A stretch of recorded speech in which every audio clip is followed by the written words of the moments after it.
Hi, I'm Jamie. This is Dead Dodge Garage, and this is my Turbo Slant 6. Kind of, except it really isn't, and it's just thrown together for a picture. In the last episode, we learned that my eyeball math was a little off, and the turbo is currently sitting on the manual gearbox.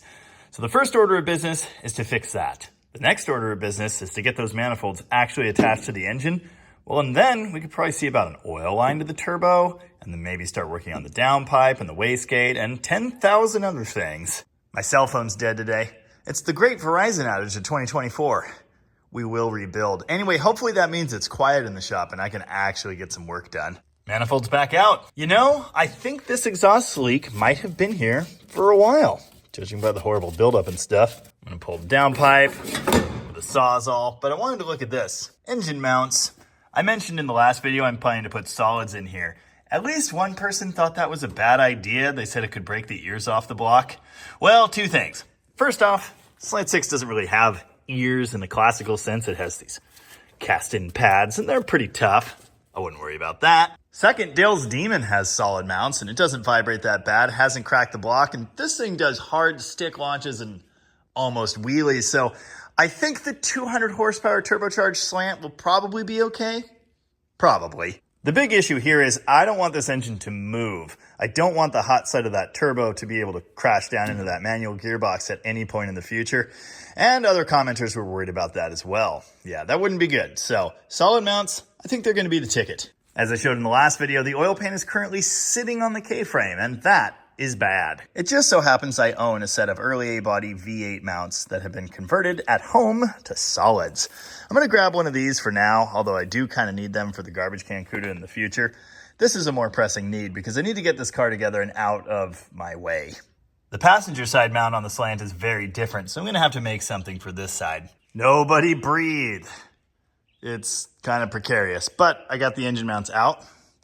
Here's the all-important passenger side one, which I don't have a replacement for. Look how twisted this thing is. That's just crazy. So I don't actually know what I'm gonna do with that. I mean, I was thinking I would just plate it on the outside like those other ones are, but the rubber's too thick and it's just twisted. Well, I had a brilliant but also truly terrible idea to take the mount over to the wire wheel and grind it down to make room to add plates for support. So I've done that. It's a terrible mess and my eyes are watering, but now we're ready to fix this thing. Just boxing this thing in would be easy except for the whole it's twisted thing. I've got it in the vise and I slipped the top and bottom so they're now square, but the rubber is at an angle. So it's taller on this side than it is on this side. Over here it measures 2 inches, which I believe is correct. Over here, we're down to like 1 3/4. So I'm trying to think of a way to brace this but have it square. Here's what I've come up with. Couple steel squares that I'm going to slide into the end. I'm going to tack weld them on one side, then I'm going to straighten the thing out in the vise, fully weld them, and then I'll come up with a side piece here that connects it all together. I won't be able to weld a piece on this side. Just seems like way too much work. Now you may be wondering, Jamie, is it a good idea to weld a piece right behind that rubber? It's probably going to catch on fire a little bit, but that's how those other ones were done, and well, that person probably lived. All right, yeah, I set it on fire pretty good. Oh, hi. Yeah, help yourself to some fruit. Sides are done. It does seem to have kind of sort of squared it up. It's still angled a little bit. This side's a little bit better than that one, but you know, it's an improvement. There's a good chance I end up shimming this anyway for extra space. It can't be any worse than it was. I don't really seem to mind the power tools.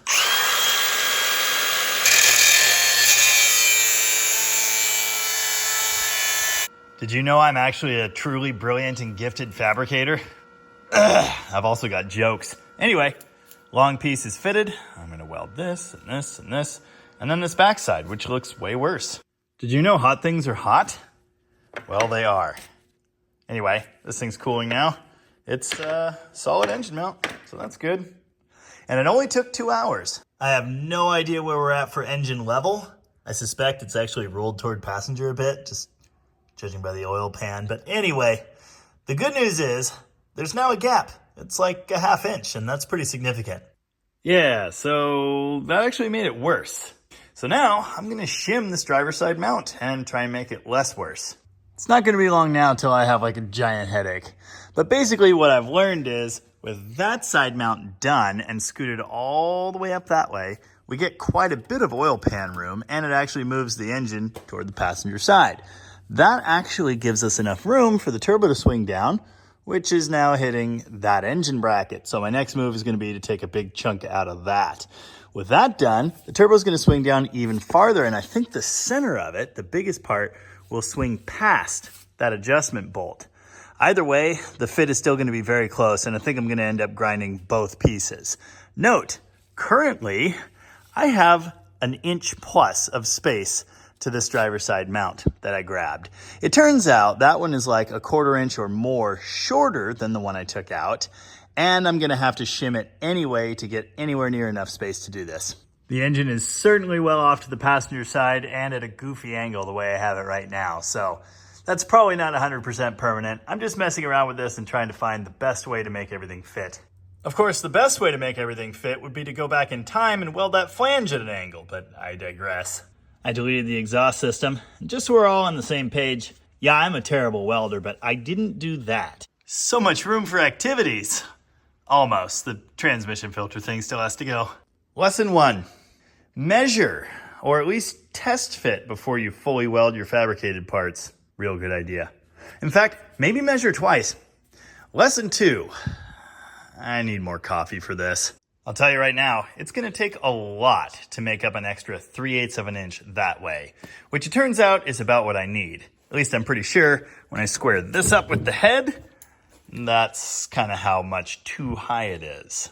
It's days later. A week later? I'm not even sure. I've been working on this thing quite a bit, trying to figure this issue out, and I think I've finally got it. Before I settled on a driver's side mount configuration, I played with the passenger side mount a lot. I've tried it in the all the way upward position, moving the engine up and over, and all the way down, pulling it like that, but angling the engine this way. I settled on a configuration that put it roughly kind of sort of where it's supposed to be, although closer to the downward position. With that mount tightened, the engine level-ish, and the manifold tightened down, I loosened the turbo off and I was finally able to see what the actual interference would be. When I started, it was a lot. Something I noticed right away was this mount bracket was indeed going to be in the way. So I cut it like this, front and back. That allowed the scroll side of the turbo to have space to live, so I'm pleased with that. I think it'll still give plenty of support. I did end up boxing the original driver's side mount from this thing just as I did the passenger side. So that's in there now. It's actually still warm. I've got 2 shims underneath that, so that seems to work out really well. Everything's sitting tight here, and I can get a nut on it. It'll hold like 4 threads, so I feel good about that. I've got 2 flat data points on the engine that I've been using for a level reference. This one, where the 2 manifolds connect, and then the port face of the head. If you see, that bubble is uphill a little bit, meaning the engine is angled. It's really not by very much. Here we are on the head surface. Again, the engine is tilted, but not by much. So with those mounts, my shims on this side, the level as you saw it, and the manifold bolted tight there, it was very, very close to having the turbo fit, but not quite. There was still an interference issue with the gearbox. So anyway, I started grinding. The first thing I did was lightly face the adjustment stud and its lock nut and the bolt that was here originally. That helped, but it wasn't quite enough. So I took that bolt out. I actually ground this entire face down underneath it. Then I swapped it for a bolt that had no washer. That allowed me to get it even lower, and then I ground that one. And now we've got something like a 1/4 inch gap when the turbo's in position, maybe even a little bit more.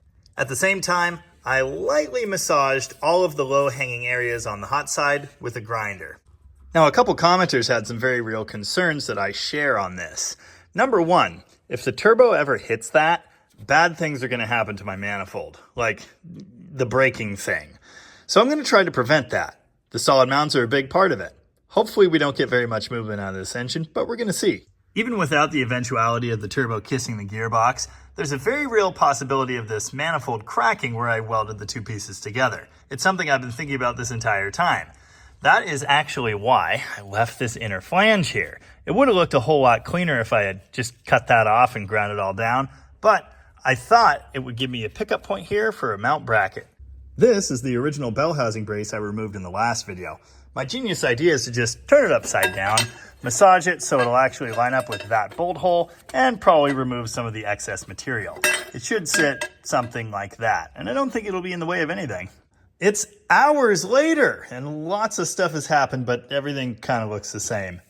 Stuff number one is this. Now that I kind of sort of know that the turbo fits where it's at, I went ahead and started modifying my flange/downpipe section. It looped over into the oil pan, which was not going to work, so I cut it twice, and then I ended up using that second section in the middle, turned it at a funny angle, and welded back on.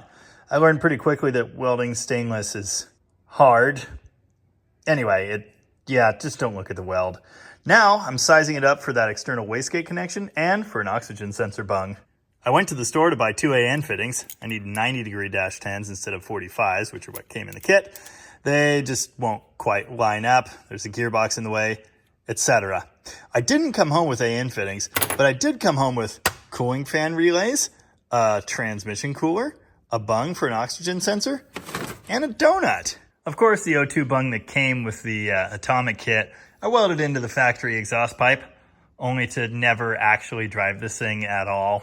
Oh well. Anyway, O'Reilly stocks O2 bungs. It's really just an M18 nut. So anyway, I'm getting all kinds of stuff figured out, like the wastegate. Came up with this. That's actually a chunk of the original tailpipe inside one of the flanges they provide. I'm going to weld that onto the downpipe, and then the wastegate is going to mount onto that. Oil routing. I've actually got the block over there in the engine already. I've got the oil line routed over here. Everything's all good to go. It lines up perfectly. So I go to check this thing out, and thankfully I looked at it. It's not drilled all the way through. So that would have killed my turbo instantly. That's cool. Ah yes, and I beat the inner fender with a hammer. And it's totally ugly. Yay!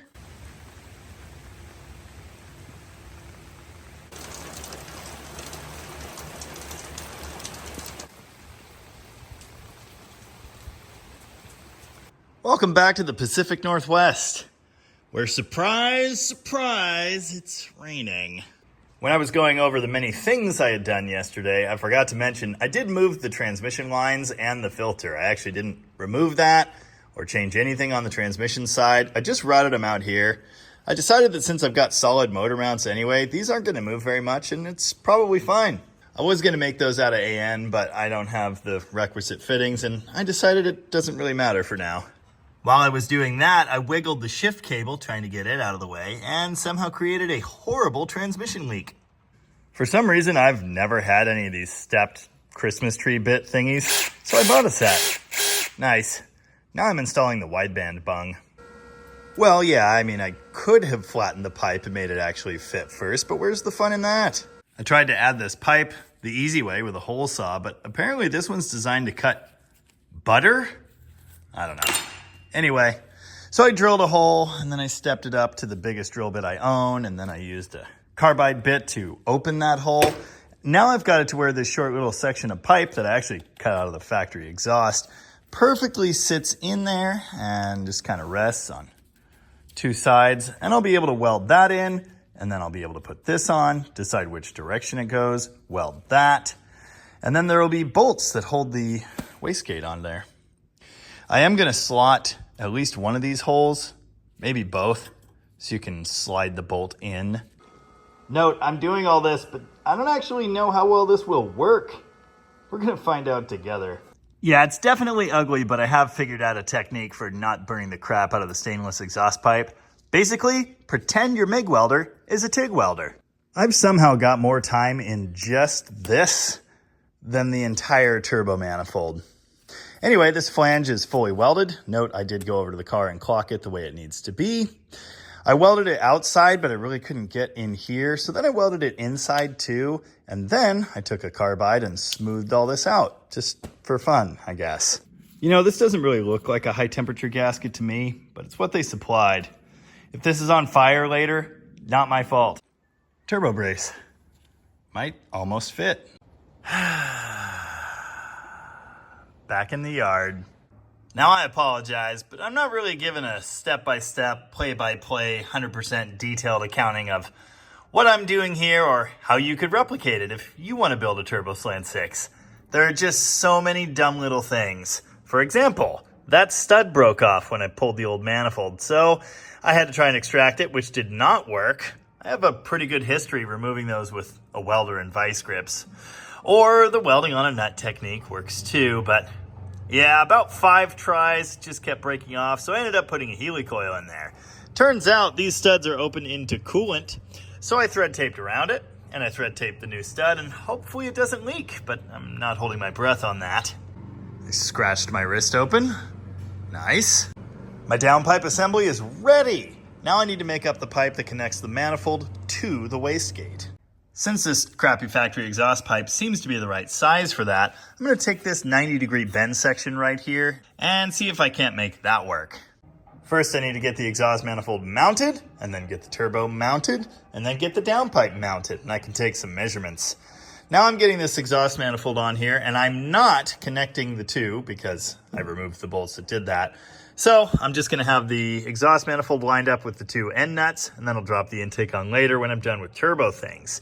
Now there can be a bit of an alignment issue here. I'm just kind of eyeballing those end studs centered in the holes, and hopefully that's close enough. Turbo brace version 2. This time it might actually fit and do something. That is a turbo that is bolted, tight, braced, fully attached to this engine. And that's a big step, but there's so much left to do. For example, I haven't added the oil drain back hole yet. The turbo is lubricated by engine oil. It's fed through this fancy line, which I've already connected and shown you. That oil has to return to the engine somehow, and the way it does that is through the drain. Now, I showed you these fittings I've been monkeying around with. I was really hoping to have 2 90-degree fittings by now, but I don't. Now, initially, I thought I was going to be clever and run the return oil into the side of the block. It would be really nice to drill and tap a hole in the cast iron there. Unfortunately, because of the turbo's location, the block itself is too high. This oil needs to be returned to the pan by gravity. Downpipe section is on with the external wastegate in place. It's pretty close to the starter. I don't even know how, because when I mocked it up, it wasn't. Now, of course, you can see the little jump I need to make quite plainly with these parts in place. And I have to make a flange for one side of that because I only have one. Looking at where the downpipe sits, it just happens to go right where I wanted to put the oil drain. Once my 90-degree fittings get here, I'll be able to pop one of those on here, and the line could come out the front, like right here. So then I could just put the return bung like there, and then do this, and then we'd be somebody. Another day gone, and it still doesn't run. I am getting really good at pulling these manifolds off and on. That's one of the worst things about working on a Slant 6, but it's becoming my superpower. It's days later, and I have 90-degree AN fittings. 2 of them, although I realized I only really need 1. Anyway, I also now have a hole in the oil pan. I ended up putting it very close to the number 1 main cap. It's not pointed at the number 1 rod, but it's close. I kind of had to dodge an oil pan bolt there and then follow the contour of the pan to find the best spot. Anyway, now I'm gonna weld this in there. Oh, and just so you know, they suggest that you punch that hole to try and not create metal shavings. I just drilled it with a step bit, and then I magneted out all the inevitable debris. I'm sure I did a 100% perfect job. It's well below the turbo itself, obviously, but it's almost higher than this. So drain back oil might have to run uphill slightly. I hope that works. I think everyone who watches this channel understands that I'm not a great welder. I can usually get things to stick together okay, but yeah, I'm not one of those Instagram welders. So you can believe me when I tell you that the weld on that drain back fitting is the ugliest thing I have ever seen, certainly the ugliest thing I've ever done. No weld would penetrate. I hope it's stuck on there. I don't even understand why. I assume it's the material of the fitting, but they give you this fitting to weld into your oil pan. So I don't know, dude. You will never see that weld ever, and I just hope it hangs on there. Also, I'm thankful it didn't catch on fire. Oh, and I'll be saying my prayers, obviously, that it doesn't leak. It is still smoking. Should I be worried about that? Anyway, next on the list of things I'm definitely not qualified for, making an AN line. I've got this side secured. Now I've put down some tape where I'm going to cut it, and it should line up perfectly. Unless, of course, this fitting ends up pointed the wrong way and this won't twist at all. Thankfully, that one swivels, so it doesn't matter which way you crimp it down. Got it. It's installed. It's tight. I hope it's gonna work. A couple things need to happen before the oil line to the turbo is connected. First, I need to pre-lubricate the turbo with this. I'm gonna squirt some oil in that feed and then I'll spin it by hand. That'll help get oil all over everything before it ever runs. Then I need to purge that oil line. I'll put the end of it into a cup or something and crank the engine. Obviously, I will be watching for good oil flow. That will also capture any contaminants before it gets connected to the turbo. Turbo pre-lubing done, but I did realize, of course, I'm getting ahead of myself. I still need to change the oil in this thing before I ever crank it and try to put oil to the turbo. And before I lift it up to do that, I want to try and get the hard part done. Oh yeah, did I mention transmission fluid is pouring everywhere now from that stupid O-ring? All I did was wiggle that cable. And yes, I tried wiggling it again. Check me out. I made a flange that's way too thin and probably won't work for crap. Ground that one slightly, so now it only kind of hits the starter. Need to grind it some more. Made up a pipe, cut it with a bandsaw, and then cut it with a bandsaw like 3 more times. Worked it to the point that it actually fits. Now I've got it tack welded. I'm gonna pull that thing back out, fully weld it, make a gasket for this side, install it, and once again, pray it doesn't leak. It's not just good, it's good enough. It's the next day. Shocking. And I'm trying to figure out wastegate stuff before I go to the store again. So I broke out my handy dandy Mighty Vac, which is a vacuum and pressure tester. It's also really handy for bleeding brakes. And I pumped it up to, I don't know, somewhere around here. Right at 7 pounds, that wastegate starts moving. So that means it's currently set at 7 PSI. With no interference from an external boost controller, which is effectively a boost leak, it's going to open at 7 PSI no matter what. I think for now that's fine, because I will be able to raise the boost to the 10 to 12 pounds I'm shooting for by twisting the knob on the manual controller. So let's start with that. If it's not sufficient, or if it flutters or anything like that, I actually can adjust the spring pressure with this stud, but I'm going to leave it where it's set for now. Now, if you don't know, the wastegate is actually what controls the boost level coming out of the turbo. And the way it does that is bypassing a certain amount of the exhaust around the turbo and into the downpipe.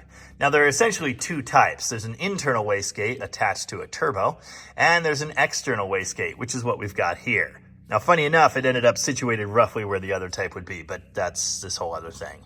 I'm familiar with internal wastegates because Cummins turbo diesels use those. They'll have a piston here and a rod that goes back to open the wastegate lever. Now, in those situations, there's always a hose coming off the cold side of the turbo right here. That's what I need for this as well. You need to take your boost reference for your wastegate from this side of the equation. It can't come from manifold vacuum. My understanding for why that reference has to come straight off of the turbo, it's essentially a direct read on what the turbo is doing, on what the boost level is. By the time that pressurized air has to come all the way over here through intercooler piping and then through the throttle body, the boost level could change. And I think that can lead to surging, overboosting, just generally weird stuff. Now, unfortunately, the nice Chinese people that made this turbo did not drill and tap that hole. So I guess I'll be pulling the cold side back off and drilling and tapping that myself. They did supply these nifty banjo fittings to make the requisite connections. Oh yeah, notice there are 2 hose connections on the wastegate. This is the side you're going to put your boost reference. This pressure against this diaphragm will be fighting against the spring in the top of the wastegate here. This is an atmospheric drain. That allows pressure to equalize and it allows the diaphragm to move. If there was boost on this side and boost on this side, the wastegate would do nothing. This is supposed to be connected to a hose that gets run down somewhere safe. I don't even want to talk about what happened here. Basically, it's a thread size that doesn't exist. I tried to make it be 3/8 24, even though it definitely wasn't, but it fit in the hole and the threads matched. Anyway, it galled immediately, and then I tried to rethread this, which didn't work because it's made of like, I don't know, titanium or super glue or something. Anyway, that's done. Now, it's a pipe-threaded nipple. Had to change my fancy 90-degree fitting for a straight one because it was 5/16. Couldn't find one with quarter on it, so. Anyway, this works fine. The line loops under here. It goes through this, which is a T, It's got a check ball in it, I believe, and it also has a small orifice on this side. Essentially, that's to control the amount of boost pressure that can go in here. Now note the arrow that has to point to the wastegate, and then this connector goes up to my hand adjustable boost controller. This side on the boost controller, just like the wastegate, vents to atmosphere. This is our controlled boost leak. Essentially, the way you can think about this is that spring is set at 7 pounds of boost.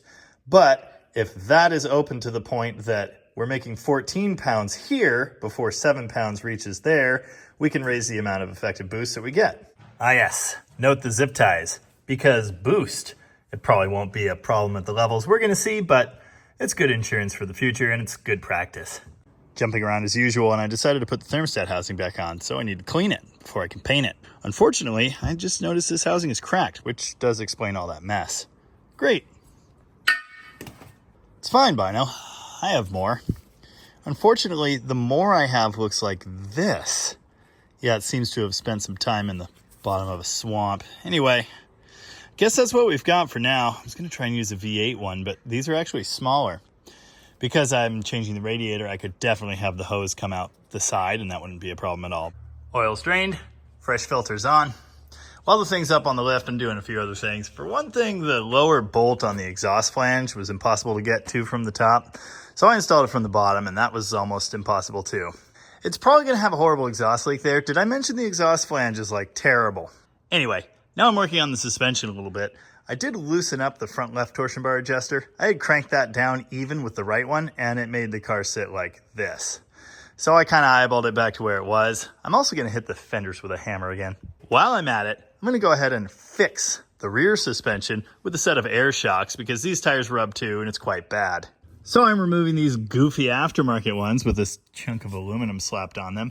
Here's one of the used air shocks I'll be installing, fully extended next to one of those. In case you didn't know, air shocks are totally the wrong way to lift the back end of your Mopar. A new set of springs would be great. And I actually have some over there. I also have an 8 3/4 over there. Anyway, for now, this is fine. These did thankfully come with dual lines, so I can air up each side individually. If there's ever a leak, at least the one shock will still have some air. And I can preload the rear right tire for better launches. Sure. Need to mount those somewhere, I guess. Well, that did something. Tell you what though, with the air let all the way down, those tires are stuffed. Doesn't give you much hope for them surviving if you lose an airline or something. It's back on the ground. I've got 5 quarts of fresh oil in the engine. Something tells me it's probably gonna take another half. It's slightly over full now, but we do have to fill a big Wix 51515 filter and a turbo feed line. So we'll check it after some cranking. Speaking of which, I'm now set up to do that. I've reconnected the battery and I've got the oil feed line for the turbo run into this paint cap, which is probably not big enough. I'm gonna crank it over and we'll see what we get. Of course, because I changed the oil, I had to crank it for quite a while. Pre-fill the filter. The first oil that came up must have been what was left above the pump in the galley, and as you can see, it's quite dirty. I'm gonna crank this just a little bit more. We'll see if we get some nice fresh stuff. But it flowed plenty once that filter filled up. Well, it never did get clean and pretty, but it got cleaner and prettier, and that's pretty much good enough for me. Let's do a leak check. So far, so good. Of course, I pumped out 2 of those capfuls of oil and filled the filter, and now it's just over a quart low. I was so close to just hitting the key, firing this thing up, and hearing what it sounds like idling through the turbo with no exhaust pipe. But I figured I've already done all the hard work of figuring this out, so I might as well just get some pipes connected. So that's what I'm doing. I cut down the straight one. It's now connected to the intercooler, which is still not mounted. It's just sitting here. It's also not painted black yet, but we'll get there. So that's all connected and tight. Now we come over to this assembly, which I showed you before. It goes perfectly around the alternator bracket still, even though I raised the engine. I was a little bit concerned about that. And my light's dying. Anyway, that's here. Then it goes into the blow-off mount, which is the one thing I still have to figure out. More on that in a minute. Then it goes into this section, which is the offcut from that pipe. Then it goes into that adapter boot. And finally, that is clamped to this random Dakota Durango air hat thing. I don't think I showed you this, but I actually drilled and tapped this breather nipple for a pipe plug, screwed that in there, and then I clamped it for security. Hopefully that'll hold up to 12 pounds of boost, but we'll find out. This hat is not permanent anyway, so I'm sure it'll be fine for testing. Obviously, this position needs a band clamp, but I don't have one that's big enough. This position and that position are currently lacking the ridge, so under boost, they're just gonna blow apart. This is all temporary. I have to take it back apart anyway, so it's fine. I'm just getting the hang of how it goes together. The more practice at that, the better, because I guarantee you, I'm gonna have to do this several times. Yeah, I guess now's a good time to find out this doesn't actually fit. I'll be trimming that, I guess. That's a lot of clamps, a lot of connections, and I don't really like it. I probably could have spun those underneath so you don't see them. Again, I believe I mentioned this is all temporary. Blow-off valve, the last piece of the puzzle which we haven't discussed at all to this point. I looked at a couple diagrams and I now kind of sort of understand how these things work. Essentially, there's boost pressure underneath, and when the throttle is open, the turbo's making boost. There's also boost in the manifold. You take a manifold vacuum source and connect it to here, and it equalizes and keeps the valve shut. When you close the throttle, the turbo's still making boost, but now there's vacuum under here. There's a pressure differential, and that vacuum pulls this open and allows the boost to escape. That's kind of a simplification of how it works. There's also a spring in here, which is adjustable, and I have no idea how all that is done. Hopefully it's close now, because I don't know. It's a tight fit between this pipe and the breather / oil filler cap, which as you can see is now black. This will have a vent hose running down to the air intake system, but obviously that's not in place just yet. The blow-off valve is plumbed, and with that, I believe the turbo installation is done. Kind of.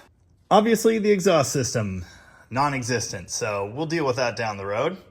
We still don't know if fluids are going to pour out of everywhere once this thing is actually running, so we'll see. And of course, I'll be making various changes to the piping and all that. But it's done enough. We don't have a cooling system, but the suspense is killing me. So I looped the transmission lines again, and I'm just going to fire it up. I have to know, is it awesome? Now remember, every time I disconnect the battery, this thing starts weird. I need to verify that I've got the timing set correctly at the distributor, so it cooperates with the way the atomic is set. It basically seems like it has extra advance. So I'm not expecting a magic first start here. But let's see what happens.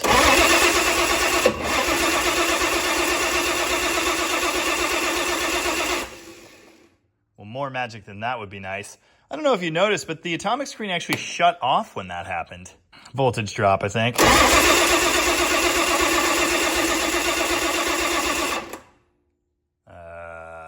Okay. Mystery solved. Weak battery. Okay.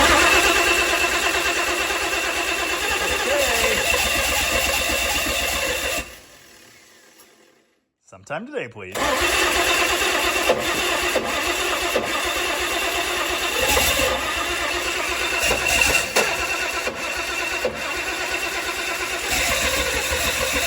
Please start.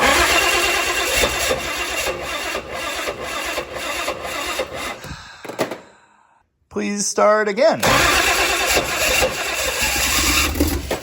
Oh. Everything's falling.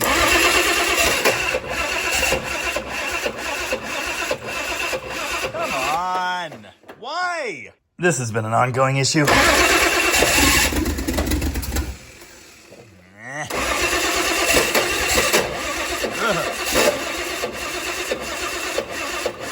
How could it possibly need more timing and less timing?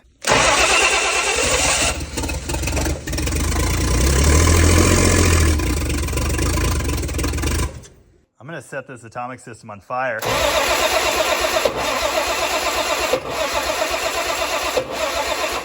Why will this thing not run now? Yes, it started like crap before, but it always started. And then it ran pretty well. And now it's just full of hate. And the starter's hot. And I've tried 3 different batteries. Yeah, trunk battery drops the voltage coming up here, so that's a bit of an issue, but again, it worked before, and it hard started like this with the battery still up here after I switched to this ignition setup. I strongly suspected a distributor phasing issue, but with it phased the other way, it won't start, period. I'm gonna go have a snack while the starter cools down and a battery and my jump box charge.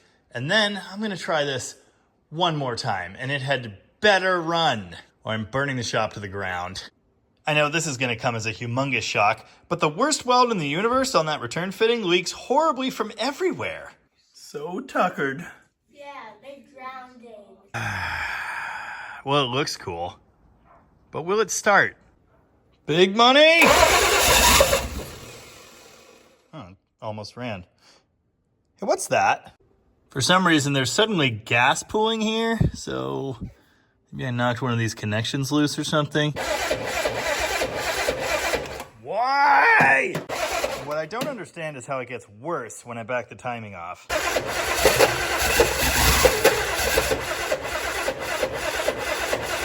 It's just bad.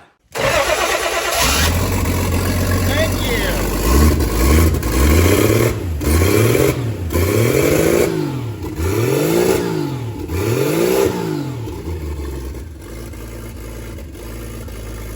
It's not happy.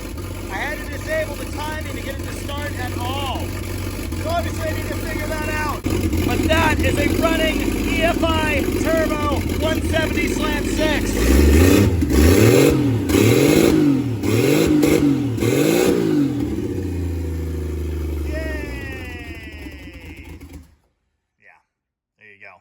Come on, big money!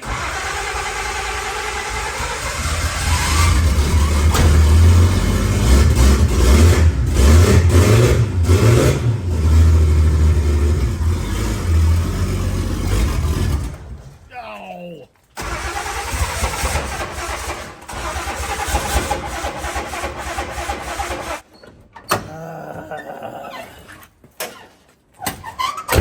I hate it. I hate it.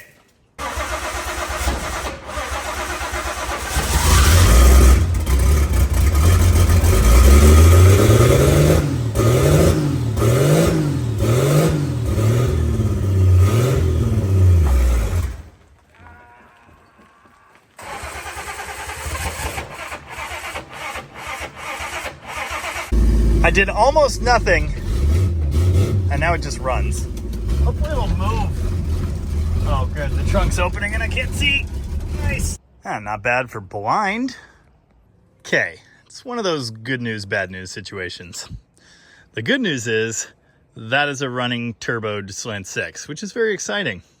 It sounds like a Slant 6 through a turbo.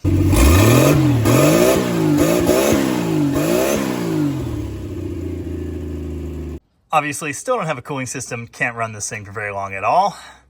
I think cumulatively it's run for like 70 seconds at most, with large breaks in between. Note the exhaust piping out of the thermostat hole. Do you think we could have a head gasket problem? No. Oh, it was absolutely dumping transmission fluid from that. Turns out I didn't tighten it. I have no idea where that gas came from. I can't find anything wet, stained, nothing. It pretty much has to be from this fitting, but I don't know. The starting issue is 100% related to the Atomic's timing control. With the timing control turned off, it fires right up. Unfortunately, I really wanted to use that timing control for a boost retard. That was kind of the whole point. I may just end up locking this thing out at like 20, 22 degrees for now. It'll work, it's just not what I wanted. I assure you, I would love nothing more than to go test this thing right now.